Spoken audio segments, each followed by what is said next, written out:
आज हम लोग स्टार्ट करेंगे स्पेशल थ्योरी ऑफ रिलेटिविटी। ठीक है, स्पेशल थ्योरी ऑफ रिलेटिविटी जो आईआईटी जेम का जो पोर्शन है बेसिकली मॉडर्न फिजिक्स का, उस पोर्शन को हम लोग इसमें कवर करेंगे। तो स्पेशल थ्योरी ऑफ रिलेटिविटी की जो पोर्शन है, मैं ये मान के चल रहा हूँ कि बेसिक चीज़ें आपको रिलेटिविटी की अंडरस्टैंडिंग है आपको, जैसे कि inertial frame, non inertial frame, ये सारी चीज़ों का आपको जानकारी है। ठीक है, स्पेशल थ्योरी ऑफ रिलेटिविटी में सबसे पहले हम लोग शुरू करेंगे गैलीलियन ट्रांसफॉर्मेशन। लेकिन गैलीलियन ट्रांसफॉर्मेशन शुरू करने से पहले हम लोग कुछ और चीज़ों को देख लेते हैं, कुछ बेसिक पार्ट हम लोग समझ लेते हैं कि जब तक हम लोग गैलीलियन ट्रांसफॉर्मेशन शुरू करते हैं उससे पहले न्यूटोनियन मैकेनिक्स में क्या मानी जाती है कि जो स्पेस और टाइम है, ठीक है, अकॉर्डिंग टू न्यूटोनियन मैकेनिक्स ये माना जाता है जो अपना स्पेस है एंड जो टाइम है ये क्या सेपरेबल है। मतलब हम स्पेस को अलग तरीके से देख सकते हैं और टाइम को सेपरेटली समझ सकते हैं। ये दोनों को हम लोग कैसे समझते हैं, सेपरेट समझते हैं स्पेस और टाइम को। ठीक है, सेकंड पॉइंट में आ जाइए। गैलीलियन ट्रांसफॉर्मेशन है एक्चुअली क्या है, जो स्पेस और टाइम कोऑर्डिनेट्स जो भी पार्टिकल का है ना, इनको कनेक्ट करने के लिए हम एक रिलेशन क्रिएट करते हैं। इसी रिलेशन का बेसिकली नाम क्या है आपका, गैलीलियन ट्रांसफॉर्मेशन। ठीक है, गैलीलियन ट्रांसफॉर्मेशन वैलिड किसके लिए है, जब तक कि न्यूटन लॉज का कंस्ट्रेंट चलता रहेगा, जहां तक कंस्ट्रेंट रहेगा किसका, न्यूटन लॉज का। जैसे ही उसका कंस्ट्रेंट खत्म हो जाएगा फिर गैलीलियन ट्रांसफॉर्मेशंस का वैलिडिटी खत्म हो जाएगी। इस बात को आपको समझ लेना चाहिए। उसके बाद नेक्स्ट पॉइंट में आ जाइए।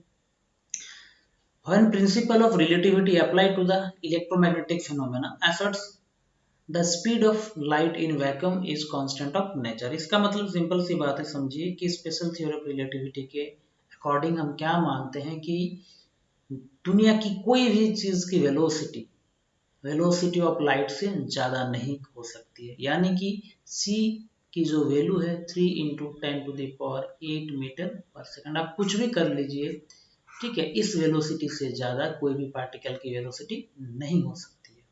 ठीक है, फोर्थ नंबर पॉइंट में आ जाइए आप। अकॉर्डिंग टू एसटीआर में हम लोग ये मानते हैं, एसटीआर मतलब स्पेशल थ्योरी ऑफ रिलेटिविटी में हम ये मानते हैं स्पेस और जो टाइम है ये इंडिपेंडेंट नहीं है एक दूसरे के साथ, ये एक दूसरे के साथ रिलेटेड है, इंटरलिंक्ड है।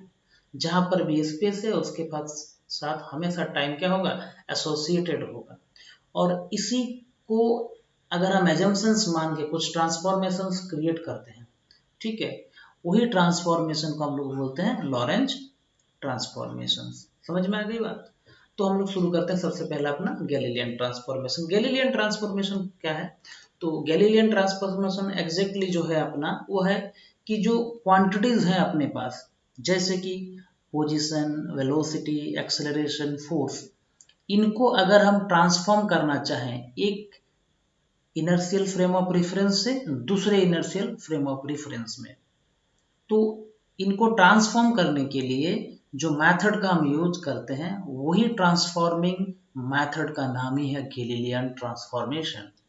ठीक है, इसका मतलब क्या है कि अगर अपने पास दो कोई इनर्शियल फ्रेम ऑफ रेफरेंस है, ठीक है, और एक फ्रेम ऑफ रेफरेंस से कोई एक बॉडी या कोई एक ऑब्जर्वर ऑब्जर्व कर रहा है एक फेनोमेना को, और सेम उसी फेनोमेना को दूसरे ऑब्जर्वर एक दूसरे फ्रेम ऑफ रेफरेंस से ऑब्जर्व कर रहा है, तो दोनों का ऑब्जर्व वैल्यूज में, चाहे वो पोजीशन का ऑब्जर्वेशन हो या वेलोसिटी का हो या एक्सेलरेशन का हो, उनके बीच में एक रिलेशन है, उनके बीच में एक ट्रांसफॉर्मिंग रिलेशन है।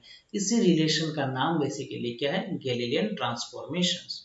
ठीक है, और उसमें जो इंपॉर्टेंट बात है उसमें हम लोग किसका बात करते हैं, इनर्शियल फ्रेम ऑफ रेफरेंस का बात करते हैं। इस बात को आपको हमेशा ध्यान में रखना है। ठीक है, तो सबसे पहले हम लोग समझने के लिए कंसिडर कर लेते हैं कि अपने पास क्या है, दो फ्रेम ऑफ रेफरेंस है। एक फ्रेम ऑफ रेफरेंस इस तरीके से है, इसको हम लोग मान लेते हैं एस, ये इनर्शियल फ्रेम ऑफ क्या है, एस है। ठीक है, और इसका नाम हम लोग कर देते हैं एक्स, वाई और जेड, इसके कोऑर्डिनेट एक्सेस, और ये आपका ऑरिजिन। ठीक है, इस इनर्शियल फ्रेम में कोई एक आदमी है, ठीक है, इस तरह का कोई एक आदमी है जो हर फेनोमेना को इस सिस्टम में बैठ के ऑब्जर्व करेगा। ठीक है, ये मान लीजिए एक कोई आदमी है एस, ये एस है। ओके, सिमिलरली हमने क्या किया, दूसरा फ्रेम ऑफ रेफरेंस इस तरीके से माना। ठीक है, ये फ्रेम ऑफ रेफरेंस हमने माना एस डैश, और ये एस डैश कौन है, इस एस डैश पर एक दूसरा आदमी बैठा है ठीक है। इस तरीके का कोई एक दूसरा आदमी, ये भी हर एक फेनोमेना को ऑब्जर्व कर रहा है और उसकी कोऑर्डिनेट एक्सिस क्या है, एक्स डैश, वाई डैश और जेड डैश। समझ में आ गई बात? मतलब क्या हो गई, दो कोऑर्डिनेट सिस्टम्स में, ये कोऑर्डिनेट सिस्टम एस और ये कोऑर्डिनेट सिस्टम एस डैश, दो कोऑर्डिनेट सिस्टम में हमारे पास क्या है, दो अलग अलग आदमी हैं, बेसिकली दो अलग अलग ऑब्जर्वर हैं। ठीक है, एक एस डैश में बैठा हुआ ऑब्जर्वर है और एक एस में बैठा हुआ ऑब्जर्वर है, और ये क्या कर रहा है, हर एक फेनोमेना को ऑब्जर्व कर रहा है। बात समझ में आ गई? तो गैलीलियन ट्रांसफॉर्मेशन समझने के लिए हम ये कर लेते हैं कि हम लोग ये मान लेते हैं कि t इक्वल टू 0 टाइम पे, t इक्वल टू 0 टाइम पे जब समय अपना क्या था, शून्य था, 0 था, उस समय ये दोनों कोऑर्डिनेट एक्सिस एक दूसरे के साथ कंसाइड था। दोनों कोऑर्डिनेट्स क्या एक दूसरे के साथ कंसाइड किया हुआ था अपने पास। ठीक है, मतलब जहां पर आपकी x, y और z वाली कोऑर्डिनेट थी, वहीं पर x डैश, y डैश और z डैश वाली कोऑर्डिनेट थी। मतलब यहाँ पर x, ये y और ये z, और इसके लिए हमने क्या नाम दिया था, उसका s माना था। सिमिलरली इसी के ऊपर दूसरा कोऑर्डिनेट एक ही जगह पे कॉन्साइड किया अपना। ठीक है, वो क्या हो गया, x डैश, y डैश, ठीक है, और z डैश। ओके, और ये अपना ओरिजिन o और o डैश। क्लियर हो गई बात?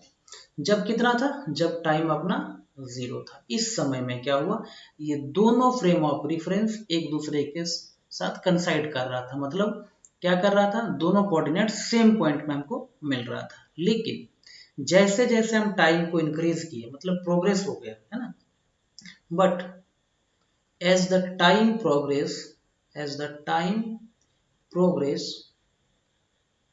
as the time progress, मतलब टाइम जैसे जैसे इंक्रीज होने लगा, ये एस डैश वाला फ्रेम अपना, कौन, एस डैश वाला फ्रेम, वो v वेलोसिटी से राइट साइड की ओर मूव करना शुरू किया।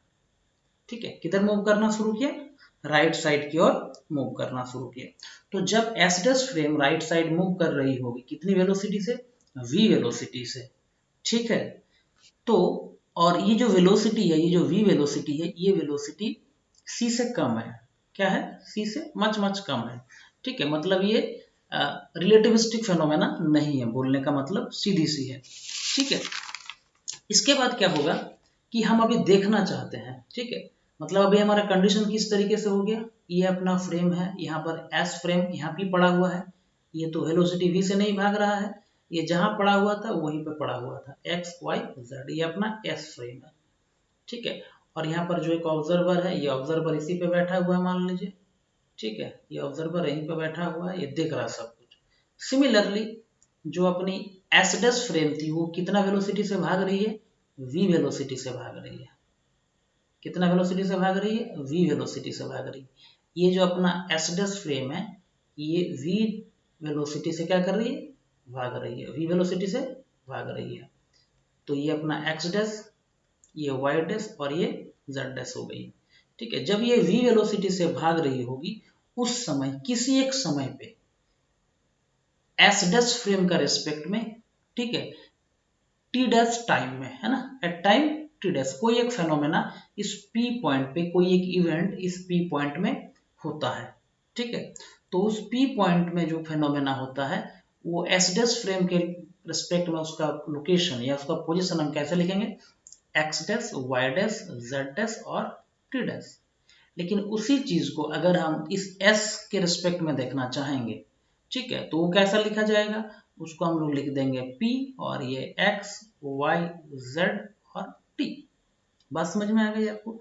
यहाँ पर जो ऑब्जर्वर था, ये ऑब्जर्वर जो देखा, मतलब अब सवाल को समझिए एक्चुअली है क्या चीज है, ये O, ये अपना O डैश। ठीक है, जब ऑब्जर्वर, इसको हम पूछे, इसको हम ऑब्जर्वर ए बोल देते हैं और इसको ऑब्जर्वर बी बोल देते हैं। जब हम ऑब्जर्वर ए को पूछे, ऑब्जर्वर ए को पूछे कि भाई बताओ इस पॉइंट का लोकेशन क्या है, तो ऑब्जर्वर क्या बोला, पी का पॉइंट क्या है, ये पॉइंट पी है और इसका लोकेशन क्या है, एक्स एक्सिस से एक्स डिस्टेंस पे, वाई से वाई पे और जेड से डैश टाइम टी में।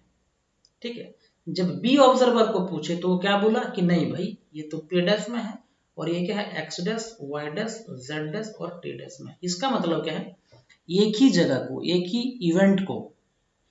इवेंट को दो ऑब्जर्वर अलग अलग ऑब्जर्व कर रहा है। यही है एक्चुअली कंसेप्ट, यहीं से शुरू होती रिलेटिविटी के। इसका मतलब अगर हम दो अलग अलग फ्रेम ऑफ रेफरेंस से एक ही घटना को देख रहे हैं तो हमें अलग अलग दिखाई दे रही है। ठीक है, तो जब हम इसके लिए पोजीशन वेक्टर ड्रॉ करेंगे एस डैश से पी पॉइंट तक, ठीक है, तो इसको हम लोग कैसे लिखेंगे, इस पोजीशन वेक्टर को हम लोग नाम देते हैं आर डैश। और अगर हम एस से पोजीशन वेक्टर ड्रॉ करेंगे उस पॉइंट के लिए जहां पर ये घटना हो रही है, उसको हम नाम देते हैं आर। समझ में आ गई। अब क्या करना है, ये आर के साथ आर डैश का क्या रिलेशन है, यही होगा गैलीलियन ट्रांसफॉर्मेशन में पोजीशन का ट्रांसफॉर्मेशन, कुल मिलाकर जो बात बनेगी। ठीक है, तो अगर S dash frame of reference, अगर S dash frame of reference कितना वेलोसिटी से भाग रहा था, अपना v वेलोसिटी से भाग रहा था। ठीक है, तो t टाइम में कितना डिस्टेंस कवर किया होगा। ठीक है, ये देखिए, ये अपना फ्रेम था, ये अपना s फ्रेम था, और यहाँ पर x, ये y और ये z। ठीक है, ये अपना ओरिजिन ओ सेंटर, और ये s डैश फ्रेम अपना कितना वेलोसिटी से भाग रहा था, v वेलोसिटी से भाग रहा था, v वेलोसिटी से भाग रहा था। ठीक है, और ये x डैश, ये अपना y डैश और ये z डैश। ठीक है, तो after T time, after time T, ठीक है, टी टाइम के बाद, टी टाइम के बाद ये कितना डिस्टेंस कवर किया होगा। अगर यहीं से चलना शुरू किया होगा तो टी टाइम में कितना डिस्टेंस कवर किया होगा, वीटी डिस्टेंस। डिस्टेंस बराबर क्या होती है, वेलोसिटी टाइम्स टाइम। ठीक है, तो ये अपना डिस्टेंस हो गया, कितना डिस्टेंस कवर किया, ये वीटी डिस्टेंस। और इस पी पॉइंट का लोकेशन एस डैश के रेस्पेक्ट में X dash, Y dash, Z dash और टी डैश, और एस के रेस्पेक्ट में इसको हमने माना था X, Y, Z and T. ठीक है, यही बात है।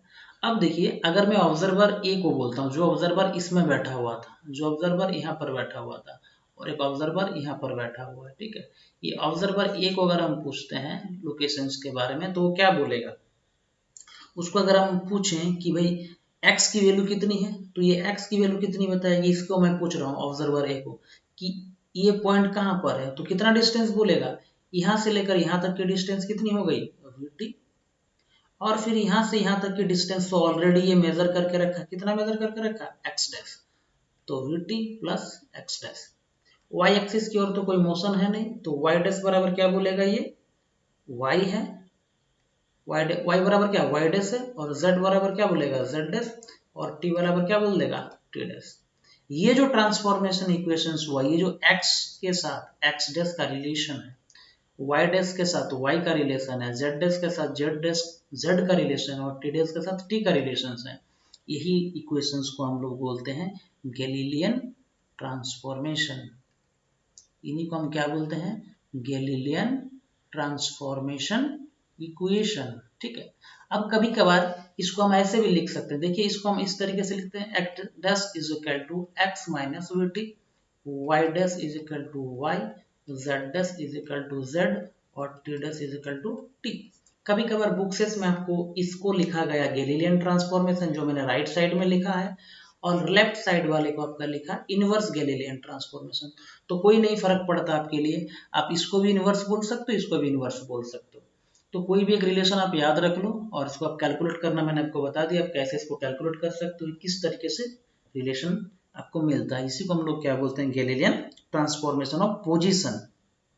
ठीक है, ये सारे किसके हो गए ट्रांसफॉर्मेशन, ये ट्रांसफॉर्मेशन एक्स के हो गए, पोजीशन के हो गए। अगर हम अभी बात करें कि हमको वेलोसिटी का ट्रांसफॉर्मेशन देखना है, तो अगर हम वेलोसिटी का ट्रांसफॉर्मेशन देखना चाहेंगे, फॉर वेलोसिटी का ट्रांसफॉर्मेशन अगर हम देखना फॉर वेलोसिटी, ठीक है, तो अगर हम वेलोसिटी का ट्रांसफॉर्मेशन देखना चाहेंगे तो पोजीशन को अगर हम डेरिवेटिव कर देंगे एक बार, तो हमें क्या मिलेगी, वेलोसिटी मिलेगी। तो हम इसको क्या लिख सकते हैं, इस तरीके से D x dash upon D T, ये वेलोसिटी हमको दे देगा, इस तरीके से अगर हम लिखें। ठीक है, सिमिलरली इसको जब हम कैलकुलेट करके लिखेंगे तो राइट साइड में भी डेरिवेटिव लगाएंगे, तो D X upon D T minus V D T upon dt। बात समझ में आ गई आपको। सिमिलरली हम लिखेंगे किसके लिए, y के लिए भी लिखेंगे, तो हम उसको क्या कैसे लिखेंगे, dy dash upon dt is equal to dy upon dt। Similarly अगर z के लिए लिखेंगे dz dash upon dt is equal to dz upon dt।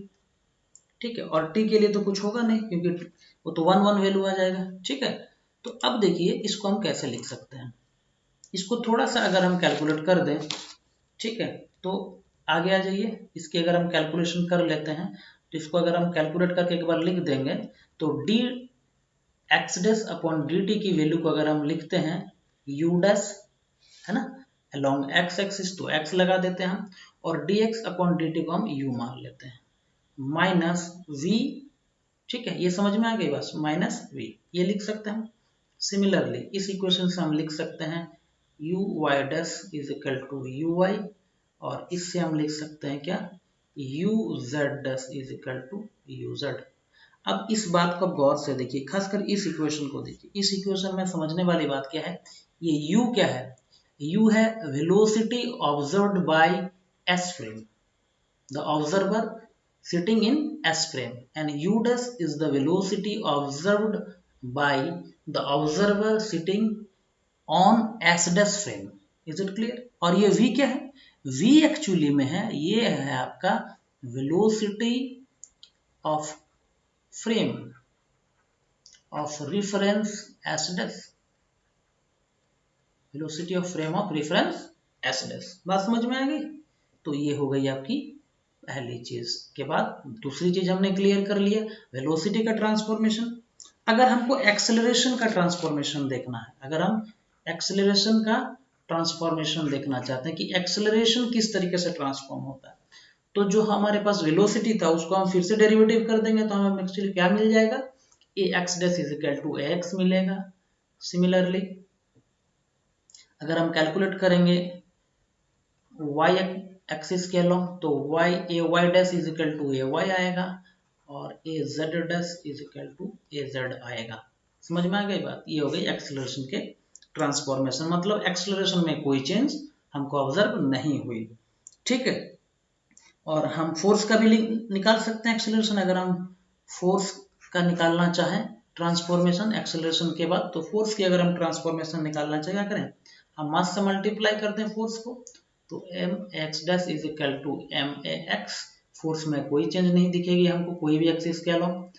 A Y dash बराबर ए एम ए वाई, और M A Z dash is equal to M A Z. ये हो गई आपकी फोर्स की ट्रांसफॉर्मेशन अंडर गैलीलियन ट्रांसफॉर्मेशन। तो यहाँ पर हमने देखा कि जो ट्रांसफॉर्मेशंस हैं किसके, डिफरेंट फिजिकल क्वांटिटीज के। सबसे पहले हमने देखा कि पोजीशन का ट्रांसफॉर्मेशन, हमने सबसे पहले किसका देखा, पोजीशन का ट्रांसफॉर्मेशन। ठीक है, पोजीशन का ट्रांसफॉर्मेशन में हमने सबसे पहले क्या देखा कि x dash is equal to होता है अपना x dash is equal to x minus V T. y dash में कोई चेंज नहीं, y डैश y के बराबर हो गया अपना।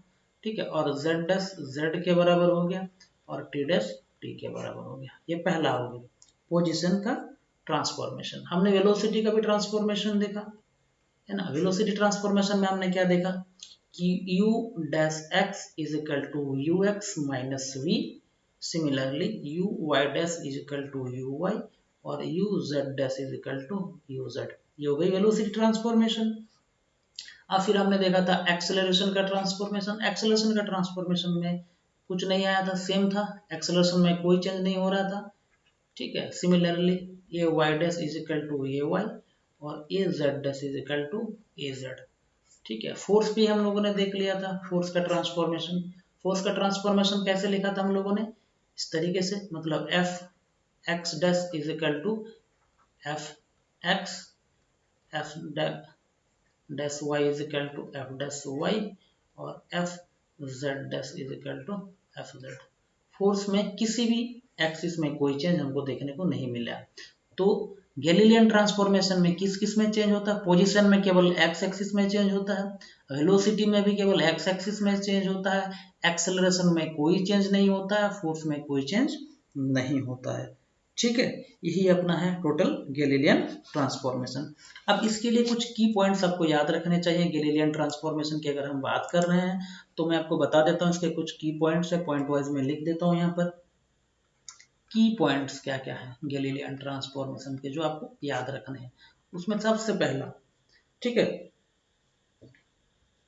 ये जो हमने ट्रांसफॉर्मेशन किया कि one coordinate one inertial frame of reference to another inertial frame of reference, इसी का नाम है क्या अपना गैलीलियन ट्रांसफॉर्मेशन। तो पहला की पॉइंट्स क्या याद आपको रखना है गैलीलियन ट्रांसफॉर्मेशन में, जो लेंथ होती है, लेंथ या डिस्टेंस, लेंथ और डिस्टेंस, ठीक है, between two points, between two points, between two points is invariant under Galilean transformation। ये बहुत इंपॉर्टेंट वाली, अंडर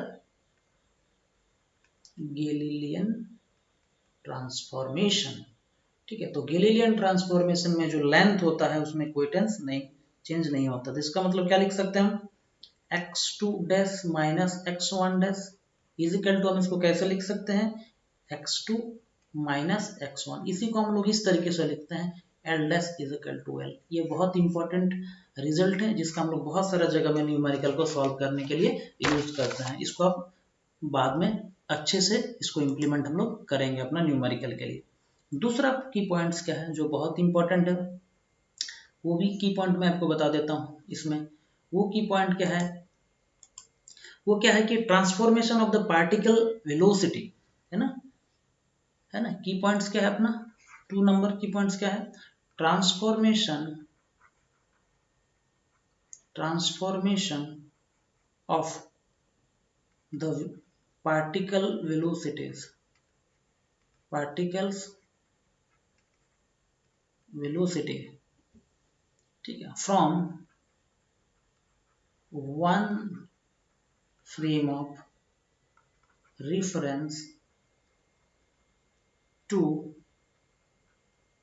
another, ठीक है, is, इसी को हम लोग क्या बोलते हैं, is called